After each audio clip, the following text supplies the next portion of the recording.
Terroryści błyskawicznie na środku. Tutaj chyba słyszał kroki nasz zawodnik. Snax błyskawicznie ucieka, daje znać kolegom. Tutaj Taz próbuje. Taz jednym headshotem, ale błyskawiczna odpowiedź oczywiście od Woxika, który tutaj cały czas nieprawdopodobną robotę robi dla swojego zespołu. Snax już namierzony, próbuje wyczekać. Mini trafiony. Nie wiem jak to trafił Snax, ale to całe szczęście, że trafił Snax. Znowu Snax. No teraz to on będzie królem pistoletówek. Snax! Co to było? Ależ Janusz to zrobił.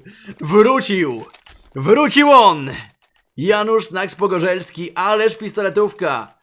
Oj, chyba nikt tak nie strzela z USP-ków na świecie jak Snax. Złapał rytm, złapał